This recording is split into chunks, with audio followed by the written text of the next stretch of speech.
C'est bon? Est-ce que c'est bon? Tout est bon? All right. Good.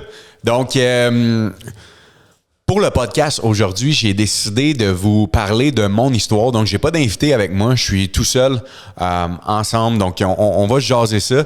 J'ai décidé de partager un peu mon histoire. Pourquoi? Parce que ça fait maintenant plusieurs épisodes qu'on a sortis. Puis, c'est une question qui revenait souvent de dire, ça serait bon, le feedback qu'on a eu, ça serait bon que tu fasses un épisode sur ton histoire aussi, puis nous raconter un peu le cheminement que tu as vécu. Puis, je trouvais ça intéressant de pouvoir vous partager ça. Mon cheminement, je trouve que pour vrai, ça peut inspirer quelqu'un dans tout ça. Je pense que ça peut être vraiment, vraiment bon. Donc, j'ai décidé de vous conter mon histoire aujourd'hui pour vous inspirer. Pardon, je finis une petite grippe. Donc, la première chose à savoir, pour moi, c'est que je ne viens pas de parents entrepreneurs. J'ai grandi avec ma soeur et ma mère. Mon père est décédé quand j'étais jeune, quand j'avais 6 ans et demi environ. Mon père est décédé d'un accident de bateau. Donc, mon histoire a commencé quand même assez rough. Puis quand je dis rough, c'est que j'avais une excellente relation avec mon père. Du plus profond de mes souvenirs, j'avais vraiment une excellente relation avec lui. Puis c'est quelque chose qui m'a marqué vraiment beaucoup, que mon père, du jour au lendemain, dans le fond, disparaisse. Il est décédé d'un accident de bateau. Puis mes parents étaient séparés, donc ma mère était séparée avec mon père, mais les deux avaient une très, très bonne relation. Donc, mon père, ça avait fait une conjointe et ma mère, ça avait fait un conjoint, mais les 4 étaient vraiment, vraiment proches. Donc, la relation était vraiment bonne entre tout le monde. Puis, on avait une super belle dynamique. Puis, c'est sûr que le décès de mon père a vraiment... c'est venu changer la dynamique. Donc, je me suis ramassé temps plein avec ma mère, mon beau-père puis ma sœur. On était sur la rive sud de Montréal. Puis, à un jeune âge, pour moi, je me suis vraiment réfugié dans le sport. Puis le hockey, plus précisément, c'est sûr et certain. J'ai toujours été un jeune sportif qui adorait bouger. Puis j'ai commencé jeune aussi à vouloir, pas à vouloir, mais à apprendre à lire les gens. Puis quand je dis lire les gens, c'est qu'au plus profond de moi, je me souviens que quand j'étais jeune, il arrivait des petites situations des fois qui étaient plus touchées personnellement, puis que j'étais capable de lire, dans le fond, comment les gens allaient agir avec moi. Donc, ça m'a permis de construire tranquillement pas vite ce skills-là, qui était d'être capable de lire bien les situations où les gens, quand ils se passaient. Puis, fast forward, quelques années plus tard, aux alentours de 9-10 ans, je crois, mon beau-père, qui est Luc, qui m'a vraiment, vraiment aidé dans ma vie. C'est quelqu'un qui était entrepreneur à la base, qui avait toujours 1001 projets. Puis c'est quelqu'un qui m'a pris sous son aile. Puis quand je dis pris sous son aile, c'est qu'il m'a connu quand j'étais bébé. Puis c'est vraiment devenu, lui, ma figure paternelle au courant des années. Puis malheureusement, son père, dans le fond, à Luc, et son fils également est décédé. Et Luc, dans le fond, venait de Granby. Donc, beaucoup de mortalité rapidement, à l'intérieur de quelques années seulement, des gros changements qui se font. Donc, ma mère, ma soeur, moi et Luc, on décide de pacter les petits, de déménager vers Granby. Puis en déménageant vers Granby, je me suis ramassé à être à l'école là-bas puis à jouer au hockey quand même à un bon niveau. Donc je suis vraiment tombé là à partir quand j'étais 10 ans et plus, là, je suis vraiment tombé all-in dans le hockey. Puis pour moi, le hockey, ça a été vraiment game changer. Puis pourquoi ça a été game changer? C'est la discipline, la camaraderie, le travail d'équipe. C'est vraiment ça que j'ai appris, surtout dans le hockey quand même haut niveau. Ça m'a appris une super belle discipline. Puis ma mère puis Luc m'ont tellement inculqué jeune à, tu sais, premièrement, le look que j'avais avant d'arriver à la patinoire. Quand t'es jeune, tu te mets une belle chemise, d'un culotte. Après ça, comment tu vas étendre ton stock de hockey, préparation de ton stock de hockey, faire ta poche de hockey, ramener ça. C'est moi qui amenais mon stock, tout ça. Donc, j'ai vraiment été éduqué à l'autonomie rapidement. Puis vraiment avoir une belle discipline là-dedans. Puis ça m'a servi, puis ça me sert encore tout au long de ma vie, cette belle discipline-là que j'ai appris au hockey. Fait que j'ai bien performé, je suis tombé all-in dans le hockey. Puis malheureusement, après quelques années, dans le fond, ma mère et Luc, quand j'étais dans préadolescence, là, ma mère et Luc se sont séparés. Donc, je me suis ramassé avec ma mère puis ma soeur tout seul. Ma mère avait un travail modeste, pas... si je voulais du nouveau stock de hockey, dans le fond, je devais travailler. Puis c'est vraiment là que mes premiers élans, là, vers 14, 15, 16 ans, ont été. Je me souviens très bien que j'ai déjà vendu des roches en faisant du porte-à-porte. Donc, je me souviens que, puis on remonte back in the days, j'ai 31. On parle de quand, à l'époque, j'avais 14-15 ans.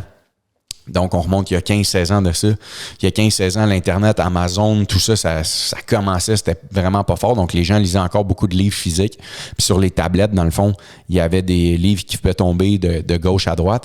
Donc, moi, ce que je faisais, c'est qu'on habitait dans un coin qui était en construction. Puis, vu qu'on était dans un coin qui avait une construction, il y avait plein de roches partout. Il y avait des bois, des forêts, puis tout ça. Donc, j'allais prendre des roches, je les peignais, puis j'allais en porte-à-porte, puis je vendais les roches pour tenir justement les livres. Puis mon speech, c'était vraiment encourager un jeune. Dans le hockey, je vais m'acheter du nouveau stock. Fait que les gens me prenaient, c'était pas en pitié, mais je faisais un beau speech de vente. Puis c'est là que j'ai compris vraiment vite que l'effet de vendre quelque chose, au lieu de mettre des heures puis d'échanger mon temps contre l'argent, ça allait être quelque chose. Puis j'ai eu un travail vraiment dans ma vie qui a été percutant. Pour moi, c'est que j'ai été plongeur au Koura Déjeuner. En étant plongeur au Koura Déjeuner, ça a duré exactement une journée. Je vais m'en souvenir toute ma vie, j'avais pris mon vélo, puis j'avais descendu, c'était peut-être comme une demi-heure de raid de vélo. Puis je travaillais dans le fond pour vraiment avoir du nouveau stock de hockey. J'étais gardien de but, donc pour moi, c'était important d'avoir du nouveau stock fresh quand tu commençais la saison. Puis je me souviens, j'ai pris mon vélo, j'ai raidé jusqu'au Koura Déjeuner. C'était ma première journée comme plongeur là-bas. Puis, dans le fond, dites-vous que j'ai commencé un dimanche. Puis je vous laisse imaginer qu'au dimanche, dans le fond, au Koura Déjeuner, c'est les journées les plus occupées. Tu te fais complètement détruire. Puis on a commencé à travailler vraiment, vraiment tôt. Puis il y avait énormément de gens. J'arrêtais pas de laver de la vaisselle. Puis je vais m'en souvenir toute ma vie. Le propriétaire, il est rentré. Il avait un look décontracté, le propriétaire du Koura Déjeuner. Il est rentré, il est venu me taper sur l'épaule et me disait « Hey, tu fais vraiment un bon travail. » Puis la plonge, comment qui a été faite, vu que la porte qui était comme à ballon, si on veut, me permettait de voir dans la salle à manger. Puis j'ai vu que le propriétaire, j'avais peut-être 14-15 ans là, à l'époque, j'ai vu que le propriétaire, il allait serrer des mains à plein de clients puis qu'il a été s'asseoir avec sa famille pour déjeuner. Puis je me suis souvenu toute ma... Ça me hante encore, ça me hante pas, mais ça m'a donné une leçon tout de suite en partant. Je me suis souvenu à ce moment-là que je me suis dit dans ma tête, aïe, lui, il a compris le système. Dans le fond, il y a des gens qui viennent, ils payent des factures, ils commandent de la bouffe, puis il y a des employés qui travaillent pour lui. Donc, il a créé un système qui travaille pour lui au lieu de lui travailler dans le système. Il n'est pas là à laver de la vaisselle, c'est moi qui lave sa vaisselle, puis lui, il est là en train de déjeuner avec sa famille puis à serrer des mains à des clients. Mais il fait de l'argent pareil. Fait que c'est vraiment à ce moment-là que j'ai eu mon déclic d'entrepreneuriat. Aux alentours de comme 16 ans. Pas longtemps après, finalement, je me suis rendu compte que, comme vous pouvez le voir, je suis pas dans la NHL. Donc, à un moment donné, vient un moment que t'as beau être bon au hockey, vient un moment que tu dois devenir à réalisation que les chances de te rendre dans la NHL sont peut-être pas bons. Puis des fois, les motivations aussi, quand t'es jeune, tu fais comme « Ah, je vais aller dans le hockey pour avoir plein de petites, puis en même temps faire de l'argent. » Fait que tu te rends compte que ça y arrivera pas. Donc, tu dois trouver une autre solution. Puis pour moi, j'ai toujours été curieux vers justement le monde de l'entrepreneuriat. Donc, en secondaire 5, je me suis fait introduire au marketing relationnel. Donc, le marketing relationnel, c'est vraiment une façon de bâtir une entreprise quand tu es jeune, d'apprendre. C'est une super belle école. Donc, j'ai commencé jeune à me faire introduire au marketing relationnel. Puis c'est là que ça a commencé à développer. Puis ma mère, si elle écoute le podcast, elle va s'en souvenir. J'étais vraiment en train de développer une super belle organisation dans le marketing relationnel. J'avais 16-17 ans à l'époque. Je pense que tu devais avoir 18 en plus pour faire du marketing des réseaux. J'avais menti sur mon âge. Je me souviens plus trop c'était quoi l'histoire. Mais j'étais en train de pousser ça, le marketing relationnel. Puis j'étais en secondaire 5. Je rentrais en secondaire 5. J'avais un super beau véhicule quand j'arrivais à l'école.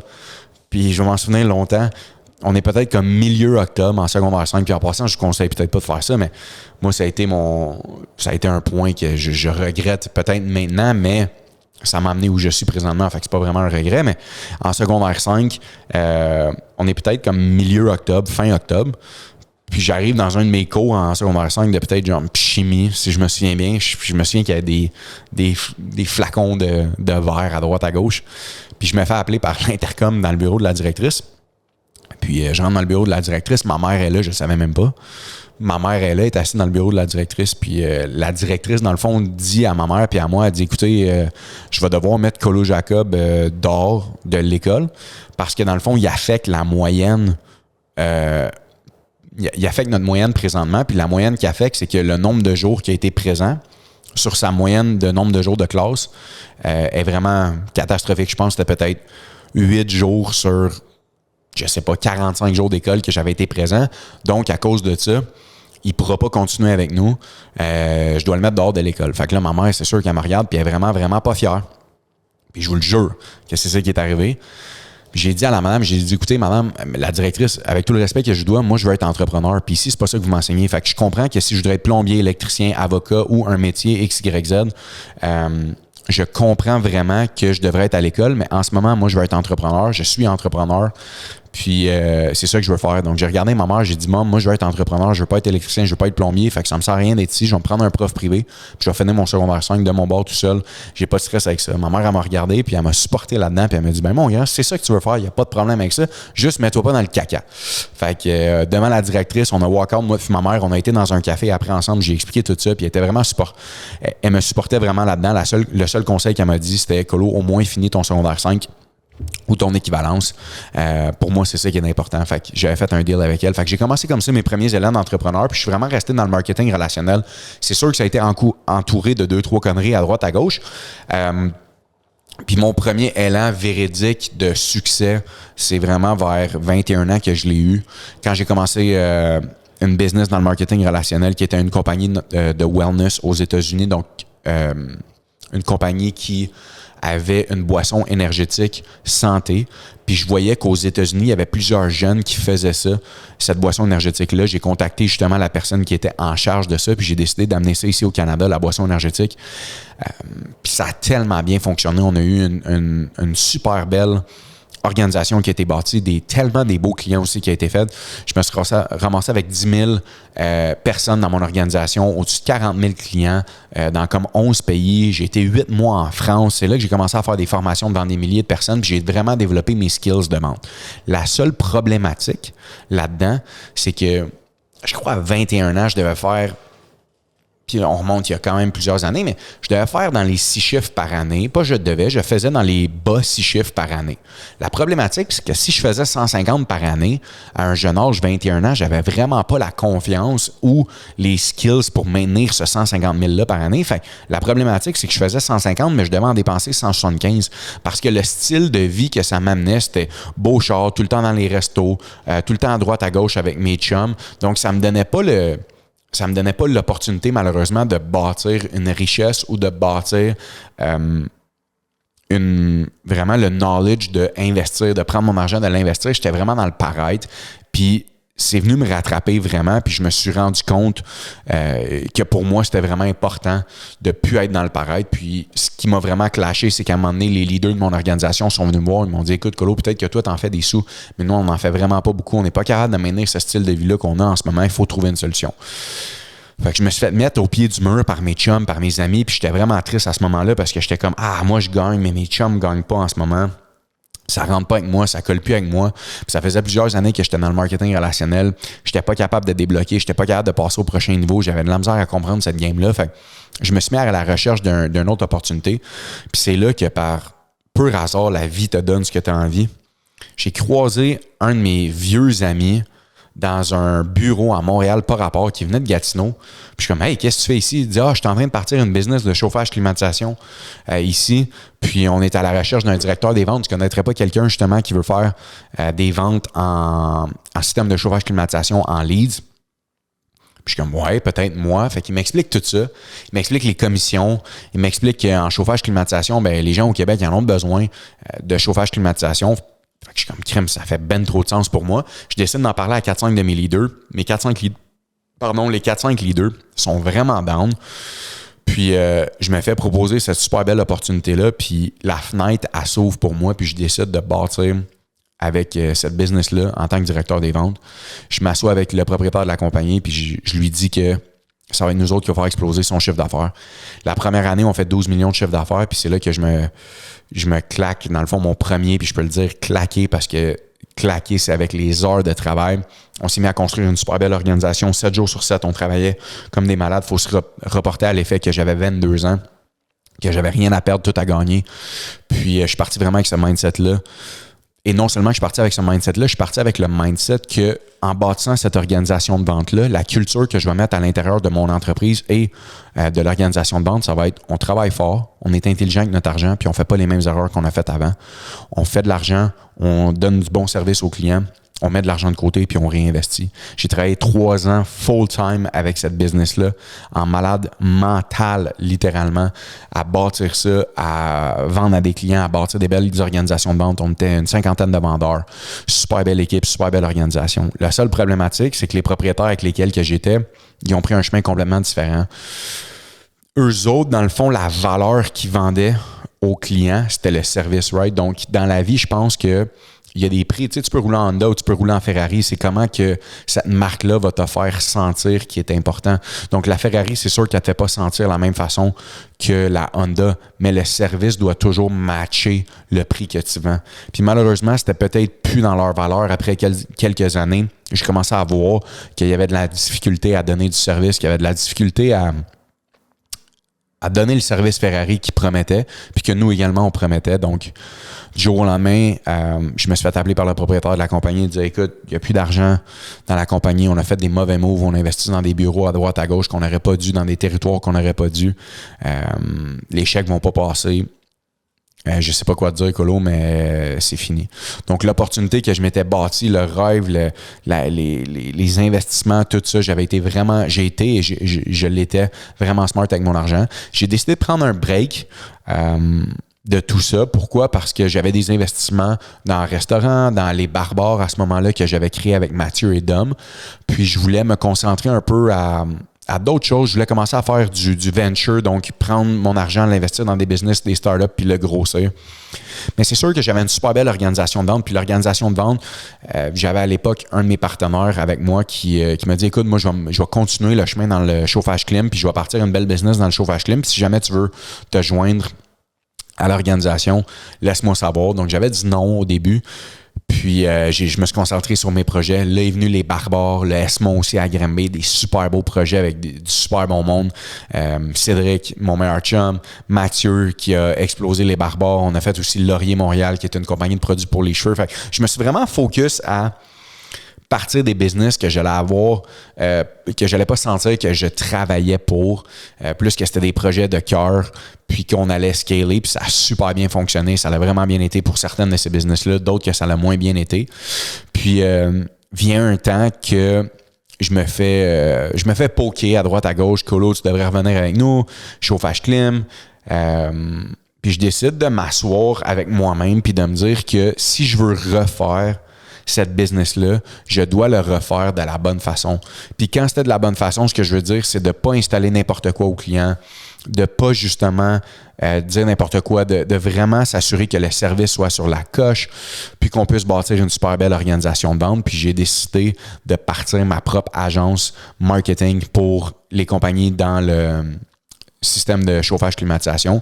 Et on a commencé à bâtir une belle équipe de vente avec les boys, puis on a commencé ça, je crois que c'était en 2019.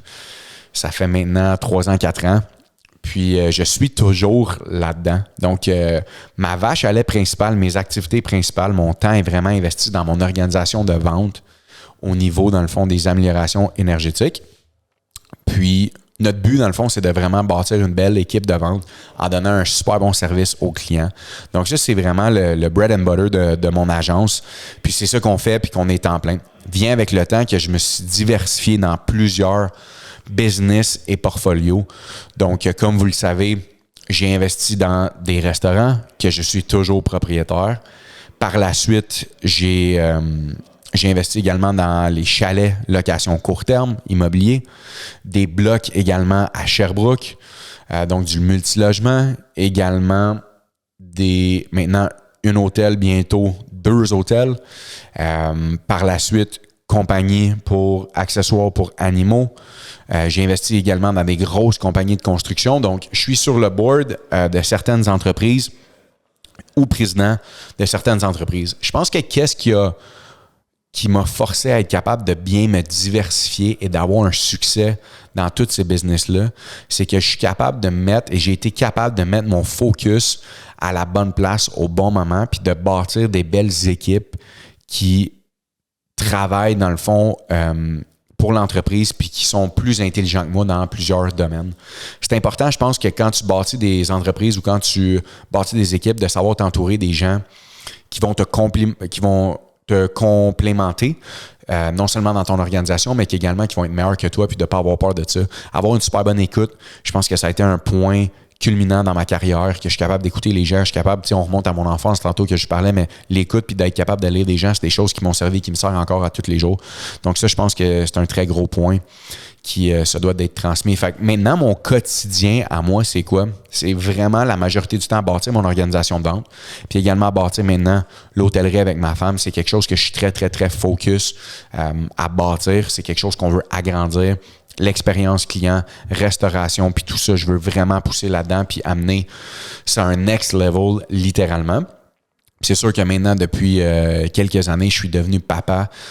Donc, tu sais, je vous parlais un peu de la relation que j'avais avec mon père. C'est sûr que pour moi, quand je suis devenu papa pour la première fois de mon garçon, donc ma femme a Rose qui est avec un autre union, mais on l'a à temps plein avec nous autres.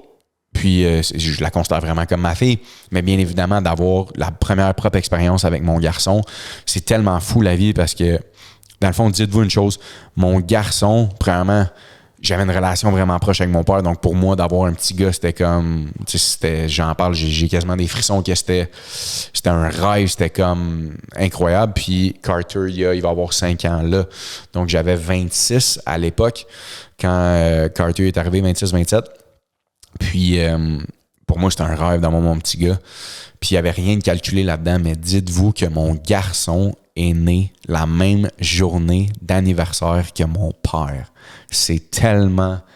Quand tu y penses 2 secondes, je peux utiliser le mot, c'est tellement fucké parce que Carter, il était pas dû pour cette date-là. Myriam a dû se faire provoquer à cause de complications, whatever, de grossesse. Finalement, ça a vraiment bien été. Mais elle a dû se faire provoquer. Donc, il était dû pour le 12 mai et Carter est né le 27 avril et mon père est né le 27 avril également. Fait que, tu sais, des signes de la vie, des fois, que c'est juste à ne rien comprendre. Puis ma fille, Adriana, dans le fond, est née le 22 avril. Ça a failli passer proche. Il n'y a rien de timé là-dedans. Il n'y a rien de fait. Mais je veux dire, il n'y avait rien de planifié. Mais ma fille et mon garçon, les deux, sont nés en avril. Puis mon gars est né la même journée que mon père. Puis c'est sûr que ma relation avec mon garçon, autant avec ma fille aussi, mais la relation que j'ai avec mon petit gars, c'est comme on est comme fusionnel. Je ne suis même pas capable de l'expliquer. Fait que c'est sûr que mon rôle de père, c'est quelque chose que je tiens vraiment à cœur. Puis mon rôle de papa aussi dans mes entreprises, c'est vraiment quelque chose que pour nous, les valeurs de famille, on inculque dans nos business. Puis mon histoire est parsemée d'erreurs, est parsemée de difficultés, est parsemée de richesse également. Puis quand je dis richesse, c'est tellement l'apprentissage qui a été fait. Oui, des super beaux succès financiers, oui, maintenant la liberté financière, mais je m'arrête pas à ça. Au contraire, à toutes les semaines, justement, je vide mon compte de banque puis j'investis encore plus pour grossir la boule pour montrer dans le fond à tout le monde que justement, c'est pas... ça, pour moi, ça s'arrête pas. C'est tous et chacun a sa propre histoire, mais pour moi, ça s'arrête pas. Je veux continuer à grossir le morceau. Je veux continuer à inspirer les gens. Puis c'est quelque chose qui me fait vraiment plaisir de faire.